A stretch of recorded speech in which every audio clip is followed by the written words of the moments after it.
आणि हे जे तत्त्वज्ञान आहे ह्याचा सगळ्यांसाठी त्यांनी प्रसाद वाटलेला आहे जणू काही, की कोणालाच मज्जाव नाही तिथे. कोणी पण आत्मज्ञान घेण्यासाठी कोणीही प्रयत्न करू शकतो असं त्यांनी म्हणजे हे रूपकच केलेलं आहे. हे जे प्रयाग तीर्थ सांगितलं तुम्हाला, संगम सांगितला, हा सगळा त्यांनी हे रूपक केलेलं आहे.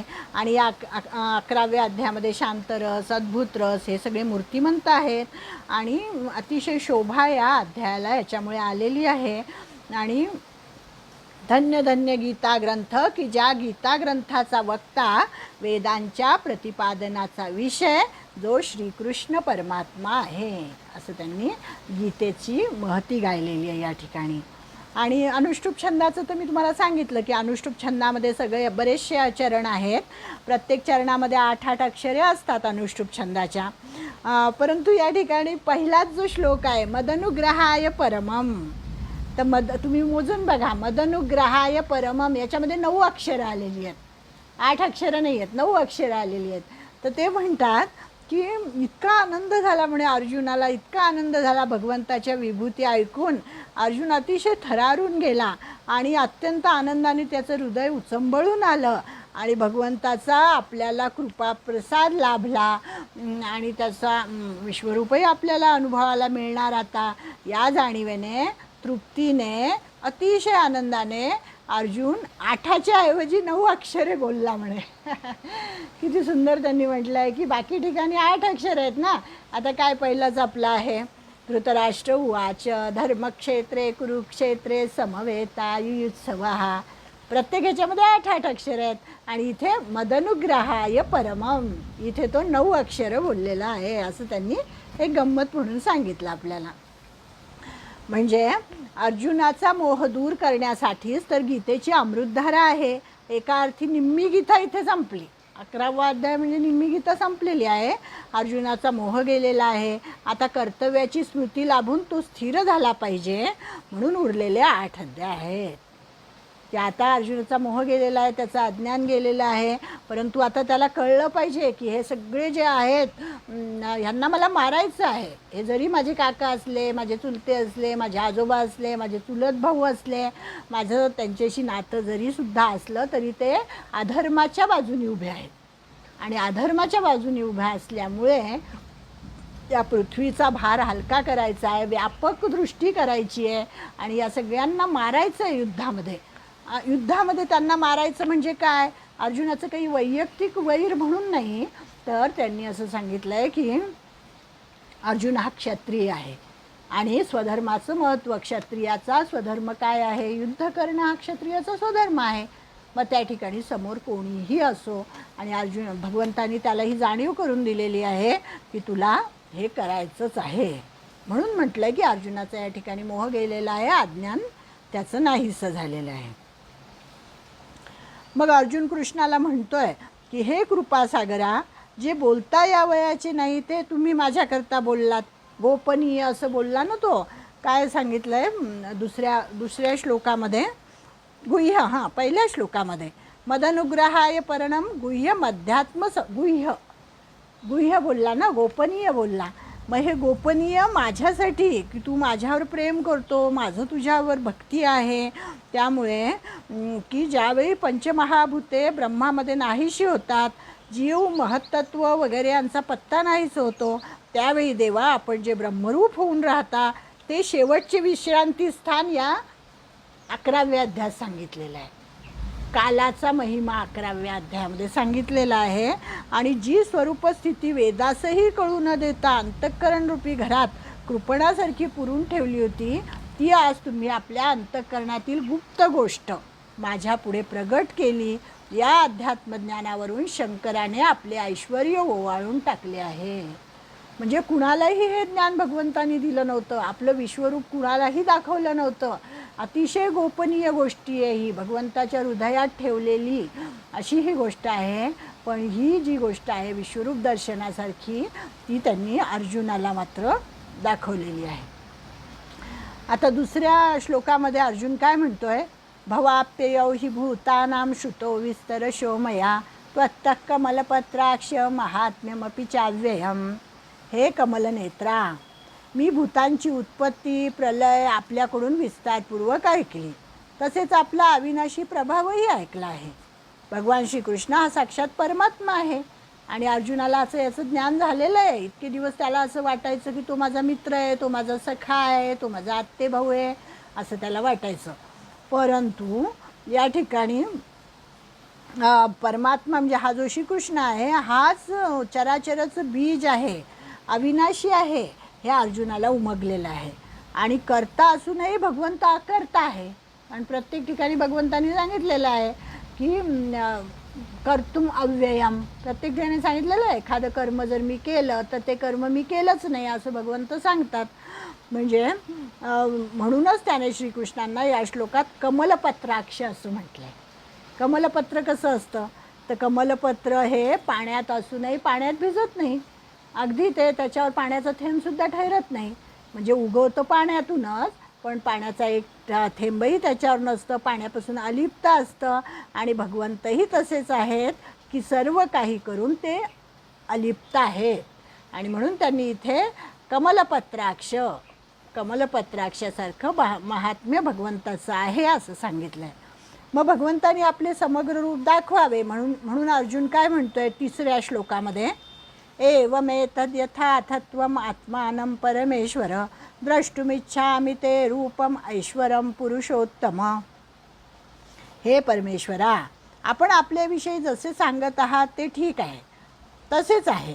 परंतु हे पुरुषोत्तमा, आपले ज्ञान, ऐश्वर्य, शक्ती, बल, वीर्य आणि तेजयुक्त रूप प्रत्यक्ष पाहण्याची मला इच्छा आहे.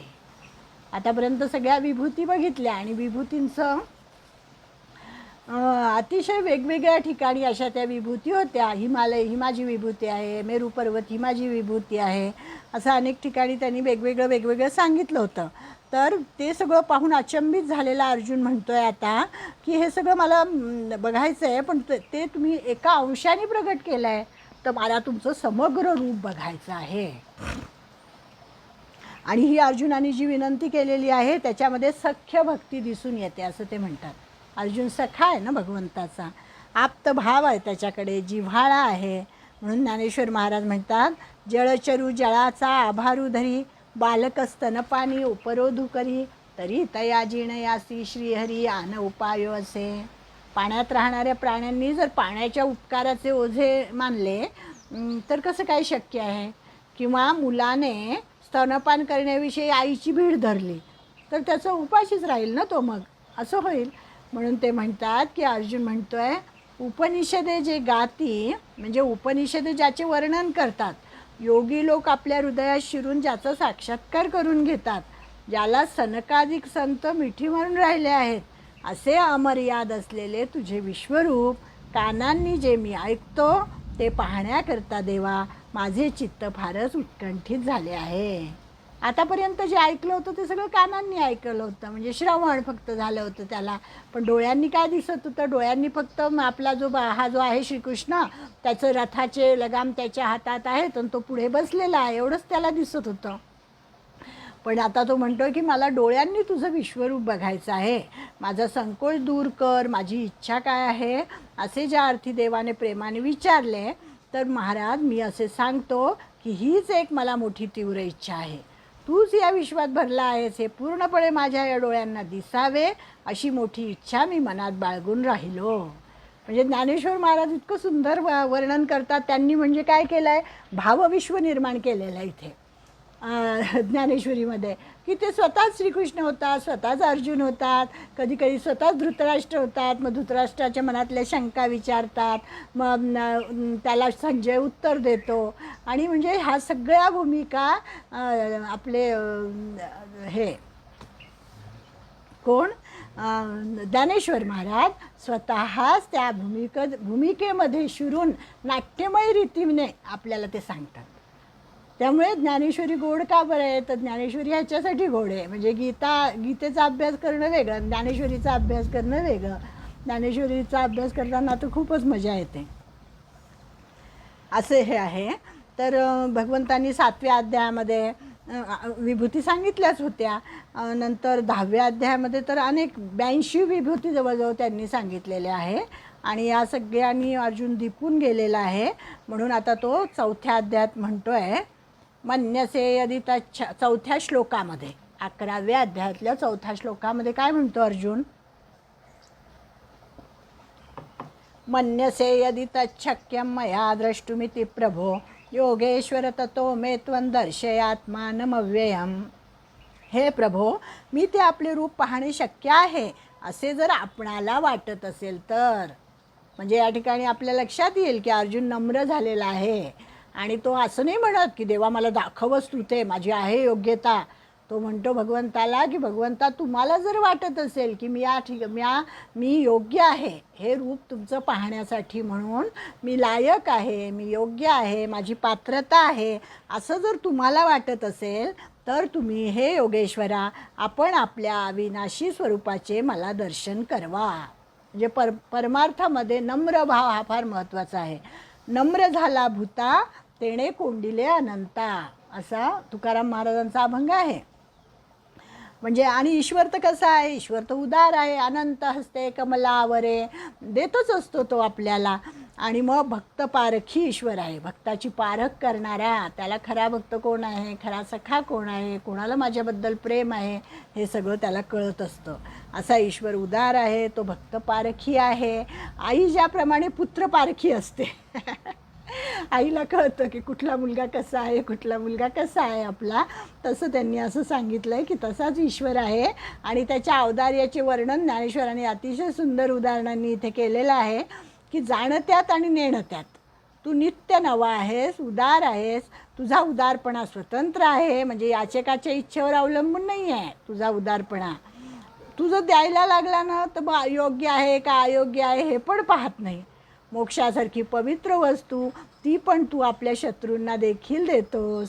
मोक्ष हा मिळण्यास खरं तर कठीण आहे, पण तो देखील तुझ्या चरणांची सेवा करतो आणि म्हणूनच तू धाडशील तेथे चाकराप्रमाणे जातो.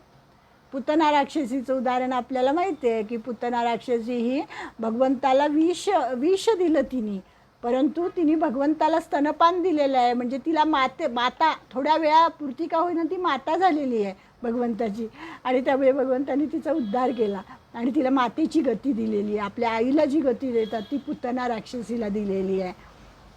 म्हणजे सनकादिकांच्या बरोबरीने मोक्षाविषयी योग्य केलेस. राजसूय यज्ञाच्या सभासदात त्रिभुवनातील हजारो मंडळी पाहत असताना शिशुपालाने किती अनेक शिव्या दिल्या भगवंताला, परंतु 100 अपराधानंतर मी तुझा नायनाट करील असं जे त्याचं वचन होतं ते त्यांनी पाळलेलं आहे आणि त्यांनी त्याचासुद्धा उद्धार केलेला आहे.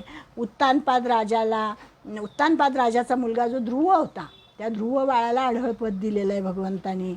म्हणजे अशा अनेक गोष्टी आहेत की भगवंतानी त्या आपल्या भक्तांना दिलेल्या आहे. भक्तांची खरी हे पाहून योग्यता पाहून दिलेला आहे. म्हणजे या ठिकाणी जे अर्जुन म्हणतो की मन्यसे यदि शक्य मया द्रष्टुमिति प्रभो, की मी जर योग्य असेल याच्यासाठी तर तू मला दे. आणि म्हणून ज्ञानेश्वर महाराजांनी एवढं वर्णन केलं आहे की जे त्याचे खरे भक्त असतात किंवा कुठल्याही कारणाने ते भगवंताशी जोडले गेले, मग ते राक्षस का असेनात. आता शंखासूर हा राक्षस होता, पण त्यालासुद्धा त्या आपल्या हातात धरलेला आहे शंख म्हणून त्याचा उद्धार केलेला आहे. भृगु ऋषींनी लाथ मारलेली होती त्यांच्या छातीवर, तरीसुद्धा ती लाथसुद्धा त्यांनी भूषण म्हणून मिरवलेली आहे. असं औदार्य हे काय आहे? हे भगवंताचं औदार्य आहे. दान मागून घेऊन बळीचा द्वारपाल झालेला आहे. ज्या गणिकेने तुला कधी पूजले नाही अथवा तुझे गुणवर्णन कधी ऐकले नाही, पण जी मरतेवेळी सहज आपल्या पाळलेल्या राघोबा म्हणाली, त्या गणिकेचाही तू उद्धार केला, तिलाही वैकुंठामधलं सुख तू दिलेलं आहे. म्हणजे अशाप्रमाणे अर्जुन त्याची स्तुती करतो आहे भगवंताची. आणि तो भगवंताला म्हणतो आहे की मी जर योग्य असेल तर मला तुझं विश्वरूप दाखव. आणि मग भगवंत सांगतात की जे अनन्य भावाने माझ्या ठिकाणी स्थित झालेले भक्तजन परमेश्वराचे निरंतर चिंतन करीत असतात, निष्काम भावाने भजतात, त्यांच्या ठिकाणी स्थित झालेल्या पुरुषांचा योगक्षेम मी चालवतो. हे आपण 9व्या अध्यायात पाहिलेलं आहे. अनन्याश्चिंतयन्तो माम ये जना पर्युपासते तेषां नित्याभियुक्तानां योगक्षेमं वहाम्यहम. की अनन्य भक्ती ही भगवंताला फार प्रिय आहे आणि या अनन्य भक्तांपैकीच एक अर्जुन होता.